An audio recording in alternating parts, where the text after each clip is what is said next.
Welcome to the Association 100 podcast. The A100 podcast is an extension of our Association 100 bi-monthly newsletter that focuses on best practices, top trends, helpful ideas, and smart strategies and tactics that work in the world of associations. The podcast will feature meaningful conversations with association professionals across the country, taking a deeper dive into trending topics, offering insights that both inform and inspire. Welcome back to the A100 podcasts. I'm Colin Gallagher with Onward and Upward, and I'm joined by my two ONU co-hosts this week, Megan Henning and Christine Stay. We've been talking a lot and hearing from a lot of associations about hiring and all different kinds of team culture and just a lot of different things. So one of the things we thought would be interesting to talk about was resigning. And is there a right way to resign? And it's an interesting debate, and we've got a lot of things to talk through today, but I'm going to turn it over to Megan to set the stage with some stats first.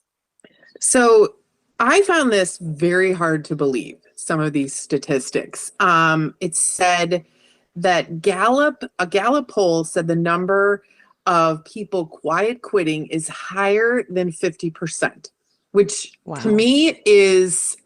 I don't even know what to say about that. Mine is quiet quitting. Is that people that just aren't doing their jobs hoping to get fired, or is that people that just walk away and don't tell that they quit? Apparently, it's people at their desk coming every day and doing nothing, which is so shocking to me. And then, according to this recruiter research, 91% of employees are willing to quit their job if it's not what they thought it would be or they don't like it within the first month. That is very 91%. Wow. Yeah. Now I'm old, so that to me is like, I'm like, that's a cringing thing. I was told, if you hate your job, if you're being, punched in the face every day, you still have to show up every day for a year. So the thought that you would take a job for me, and I'm like, I believe it. Like you shouldn't, if you're not feeling it in the sense of like, this is not a good environment or it's a toxic environment, you should leave. But at the same time, 91% of these people are going into these jobs thinking, well, if I don't like it, I'm going to leave.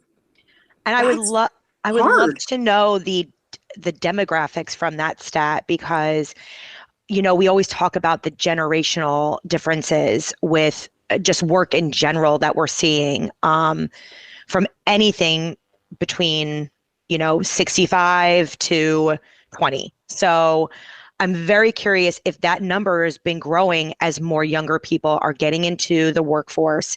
And I think they have the mentality. Same, Megan, that you were saying about your work ethic and your mentality, that we were told so many times over and over, you stick with a job, that's what you do, that's how you keep going.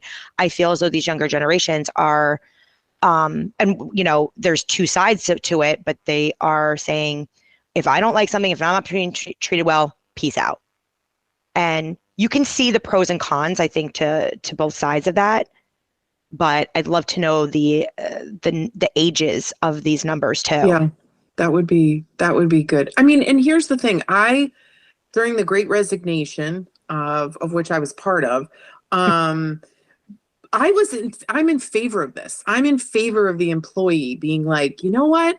I'm not going to take, like the whole movie of 9 to 5, I'm not going to take it. And I'm in favor of that. Having now become part of ONU and being on a different side of it, I'm obviously still an employee, but now you're like a hiring manager. And I think, oh, wow, what do hiring managers, how are they dealing with this? And boy, you better have a good onboarding process in place if this is what people are thinking. Yes. Right. Exactly. And it goes hand in hand what they always say about it costs way more money to recruit new people than keep someone on, which I know that we'll touch upon, just like work culture in general and making people want to stay at your office.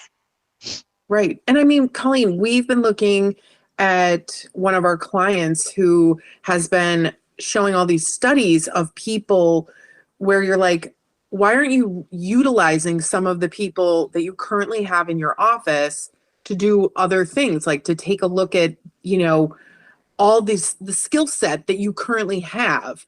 Yeah. And to Or help me, upskill them in a certain area if you need to. yes, Yeah. that to me is so smart. And to be honest, something I wouldn't have thought, because you hire someone, right? And they are in this position and you never think to move them. You never think like, well, I wonder if they're like a fantastic writer or a great photographer or really good at meetings. And I feel like that's an untapped like resource for people when they are looking through like the onboarding and like, you know, maybe get to know what all the skill sets someone might have. Well, and I even think, you know, maybe we didn't call it that, but think back to, you know, what I did at GBTA in the years there. I mean, I learned how to build a blog and did it. I learned how to build a studio and did it. So some of it too, you know, is on employees to identify opportunities and say, hey, I could do this. Let me try it. Yes. And find out what you like, because I feel like if you take what you like and you're passionate about, that will translate into better work and how you can best help your organization. Yeah. Just shifting back to the leaving a company though. So yeah. I think where, you know, while we understand this, you know, you have to take care of yourself and a company isn't necessarily going to look out for you. So what, you know, why do you owe them loyalty? Understand that. But also from your own personal perspective, it is about you. And let's talk about burning bridges and why that is never a good idea. No. As I always say, and I have found this throughout, it is a very small world. There's a lot of people in this world, but it's a very small world. And especially when you're in a niche industry, you will network and see the same people all the time. So it's so important not to burn those bridges just on a professional level and networking level. I would agree with that. And I think that everybody knows what it's like to want to throw, like to walk across the bridge with your like, you know, gasoline can and your matches. Like everyone knows what that feels like, the desire to do that. But I do think you're right, Christine, because you end up, you see so many of the same people, or they know someone, and you really just don't, this is your reputation, you know, like, and I think if you can personalize it where you're like, this is how I conduct business. And, you know, I think that is ultimately like what you want to be able to do, because you will see these people, like they're not going away. You are not going to work on the moon where you will know no one. And with LinkedIn these days and this kind of professional network that is so vast. And again, you see all those people, not in person, but also on LinkedIn, and there's reviews on there and testimonials on people. So you really do have to watch yourself when when you're starting this process. Yeah. I feel like looking back at my last two jobs that I left, I had both kind of ends of the spectrum.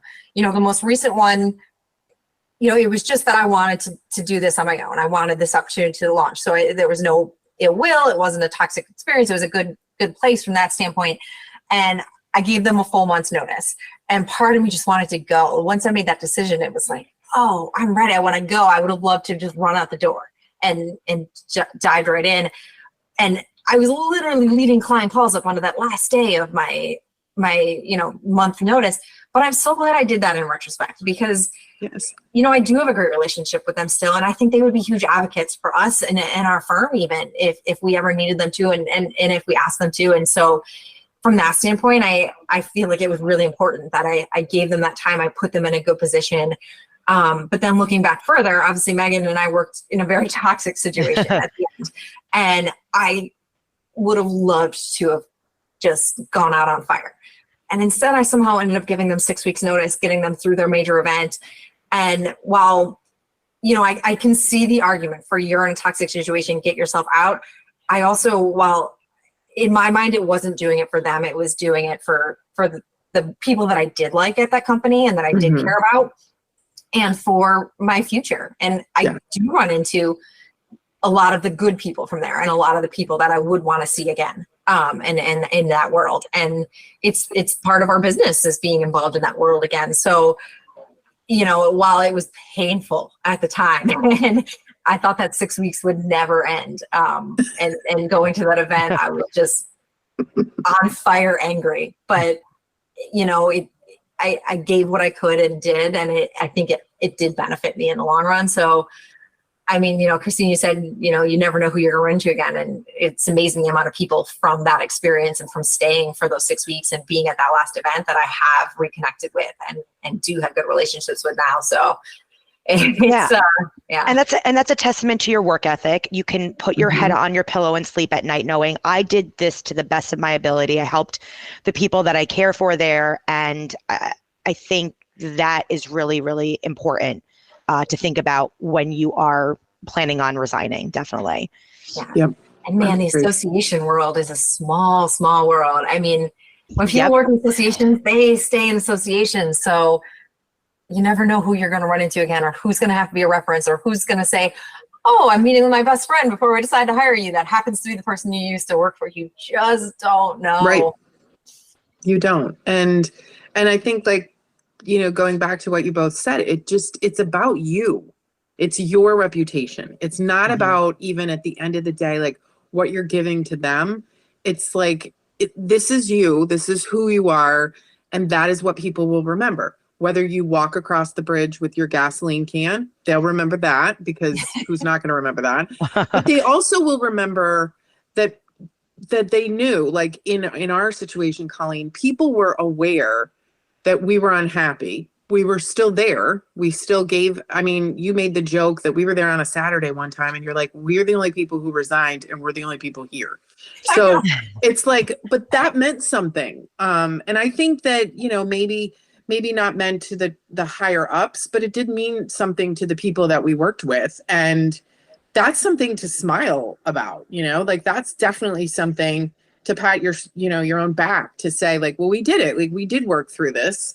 But what do you think about when people can't, like, they just like, is there a way to resign where you are close to carrying your gasoline can across? And I was thinking that as this all kind of ties into also like the larger mental health crisis that we have in not only the nation, but the world, which I think is a bigger topic for another day.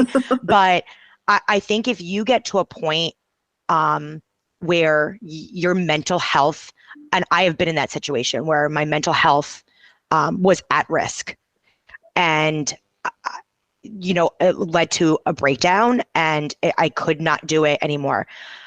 Having, I think, an open, honest conversation with your employer about that, so that they can understand, okay, you might not be able to give a month's notice.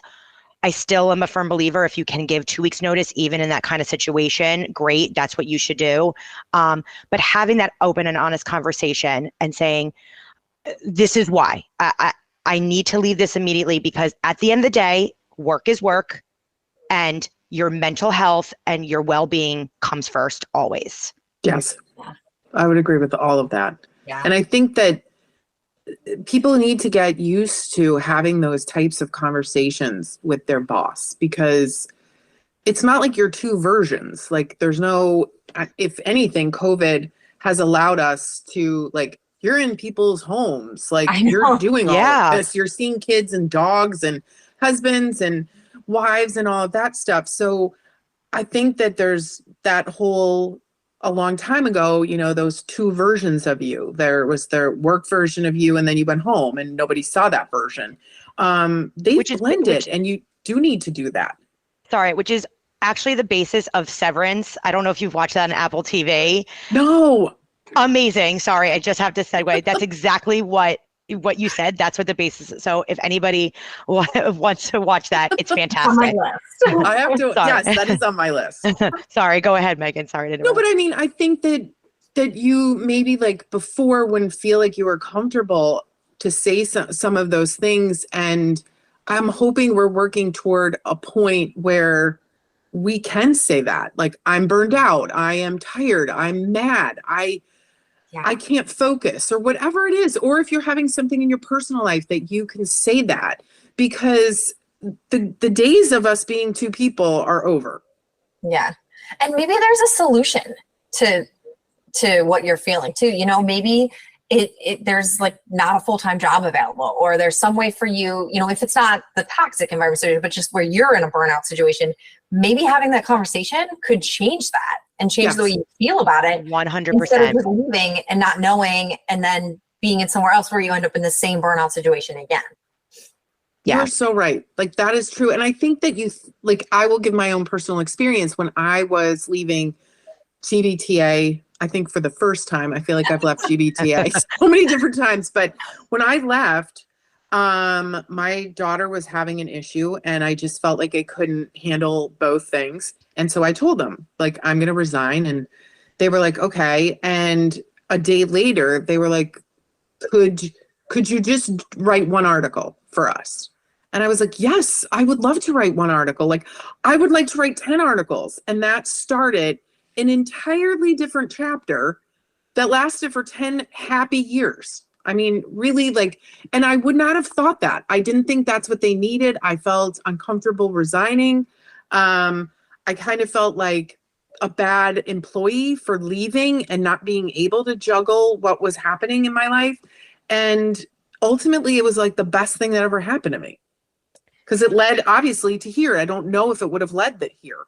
And obviously that has been like the best choice so far of, my professional life. Yeah. And all from being willing to have the conversation and tell them why you're doing what you're doing. Yeah. That's the other thing, is it needs to be a conversation. Well, I understand you have to have things in writing as a follow-up for record purposes and things like that. You should not be resigning in an email or a text message. No. Text message. Call your boss, be in person, do a Zoom. It has to come from your voice. Yes. Yes. And I think that is also a generational thing that we're saying. And yeah, even if you're not in person, do the Zoom call, do the Google Meet, do Teams. You have to have some kind of face-to-face there. Yes. And again, that goes full circle back to your reputation and making, the whole process as easy as possible. Yeah. And if you are just resigning because you have a better opportunity or something new, stay in touch with those people. Make sure you're connected on LinkedIn. Because again, we keep saying you don't know when you're going to run into these people again, when they're going to leave and be at a different job. You have no idea. So keep those connections, keep building your network. Don't just view it as okay, I'm done, that part of my life is over. Embrace those people, stay connected, and keep them in your network. Yeah. I mean, I think that too. And I wonder, I'm sure there's lots of studies, and I don't have the stats in front of me for this, but you wonder how many people get a job by who they know and who recommends them and all of that. And so, like, majority. Yes. So you really do need to keep in touch. Don't just fall off the map because you left. I mean, That's a great point, Colleen. I remember hearing that about college, about grad school especially, that you're paying all this money to continue your education, and yes, you learn everything, but a lot of it's just the networking opportunities. And I mean, right here, Colleen and I, grad school, and look at us now. So it really does showcase how important networking is into your professional world. Mm-hmm. So true. Yeah. And I think another thing you can do, again, in this just a normal resignation process and you're going out to a new job is in that 2 weeks, put things in place to help them. Don't remember that, like, get some standard operating procedures, or this is how I do this, or here's a list of the passwords you should change and what they are now. Things like that, put that there for them, put that in place, that they will remember that. And that will go a long way. I know Oh, go ahead. You go ahead. No, I was going to say my last job, I stayed for a month long to get us prepared for the event. I couldn't do the event itself, but preparing us, and again, doing lists of things that are been completed, things that are outstanding. Like you said, just those kind of things to make it as easy as possible and the transition to be as easy as possible. I think that goes a long way. I do too. And what I was going to say is that this also goes back to the whole culture. If you have a teammate leave and you don't have their passwords, you don't have any of this, the minute they leave, they're annoyed. The rest of your team is completely annoyed because they're scrambling and they don't know what's going on. And I think that should be, for hiring managers when people are leaving, that should definitely be something that they help facilitate, that you should want to facilitate, because again, even if like it is a toxic environment, you still, hopefully, even in your toxic environment, you liked one person and you would be helping that one person. When you're leaving just because you found a better opportunity, hopefully you are still leaving like your friends and you don't want to leave them in the lurch. And I do think that on occasion I've experienced when someone has left, that then it's just, you take, the next couple of weeks to scramble to figure out what has been done, what isn't done, what's in the queue, what's already gone out. And that is very frustrating. Frustrating, time consuming. Yes. Nobody has time anymore to kind of figure that stuff out. So agreed. Yeah. Well, and thinking about that from the flip side of the company's perspective, certainly a good thing for you to do is you're leaving, but if you're in HR or if you're a small association, I mean, you should be thinking about the knowledge that your team has. And does it exist outside of just one person on your team? And if not, you've got to get that out of them, because you never know when people are going to leave or something's going to happen. I mean, you need to make sure that if anyone left, someone could pick up the slack and do that job. Exactly. Very good point. If you think of like especially certain roles in associations, like a lot of people don't have a giant IT team. They have one person, or an accounting team and they have one person. Is that knowledge walking out the door? And what are you going to do if it does? Yeah. I think that's a really good point, Colleen. Yeah. And I mean, with everything now being cloud-based and Google Drive, SharePoint, I mean, there's such an easy way to have all that information accessible to everyone in the company. Yes. So I think just putting, like you said, implementing a process to do that. Yeah. Block off a day on everyone's calendar that says, hey, you need to outline your responsibilities, how you do them, what systems you use. I mean, make it a priority. Yeah. That's a great idea. Even if it came like, if you attached it to your yearly goals or something like that, where it was just baked into the process, where someone's always going. And to be honest, in some respects, it's super beneficial to you, because that's your next, that goes on your resume. That's your next job if you're looking for that. So it benefits everybody. Yeah. Can we go back to quiet quitting? Yes. People are just sitting there, not doing anything, like waiting to get fired, seeing if they'll just be able to stick it out and get. What kind of jobs are these, for the record, that you can just get through without having any work? And no one notices. I'm fascinated by this. I also don't like the phrase. Quiet quitting makes it sound polite, where this is more like you're hiding at your own desk. Yeah. Like I had to look up quiet quitting, because I thought it meant like you just never came back to your office, which is also right, that's what I asked. Yeah. bizarre. Almost like ghosting. Yeah. Yes. But I mean, you're really sitting at your desk all day, not doing anything? Like, yes, what are these jobs? Yeah.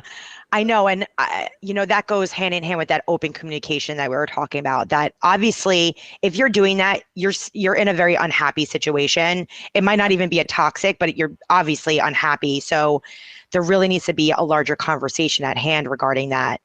Because what's the end game there? I mean, again, we talk about your personal brand and reputation. You're never going to be able to use those people as references once they realize you haven't done anything in 2 months and they fire you. I mean, or your goals. I mean, how do you move up, or how do you grow professionally if that's what you're doing? Yeah. Right. I don't know. I mean, you're right. What is the end game? And are you just there to, I mean, I can't even imagine that, because I even think regardless of what your job is, that you would, I mean, the day is long. Could you imagine just sitting at your desk pretending you were working all day? That would almost be harder. I mean, It would be so painfully boring. You would be like, oh my God. I mean, I remember a billion years ago when MCI was purchased, and this is how, like, talk about dating yourself. The internet just came out, right? And everybody, like, so they were being bought and there was nothing to do. Literally, there was nothing to do. People would wander around or whatever. And I remember, like, my next door, like, office mate was like, I've come to the end of the internet. And I like burst out laughing. And he's like, I am now looking up like random poets and how they died. But do you know how long the day was? I mean, you would be like, I used to walk into the office and it only took like 6 weeks for that to, for everything to figure it out. And everyone I know was like, you should just enjoy it. You're just getting like your paycheck. And I'm like, it's 8 hours a day of like doing nothing. Oh boy. It's painful. I don't understand why people, I cannot imagine that. Like you're clearly not in the right job. So use that time at your desk to like ask yourself some questions. Like, what would you rather be doing? And then go pursue that. That's a very good question. The other side I've heard when talking about quiet quitting is also people realizing their worth at work. That that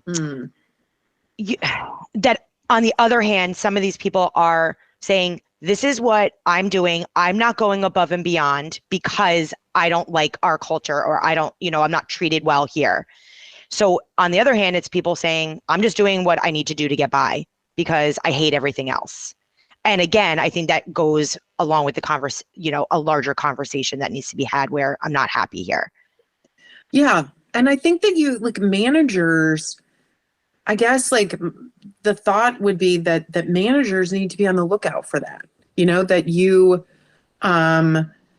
there's this phrase called walking the four corners of the building, where if you're a manager, you're there to take a look at what is happening and not to focus but to notice. Like I would hope that someone would notice that I'm staring out the window or I look really bored or upset and might say, hey, and I would look that way if I were in accounting, right? If I had an accounting job, I would be looking out the window and would be like, oh my God, I can't believe I'm in this position.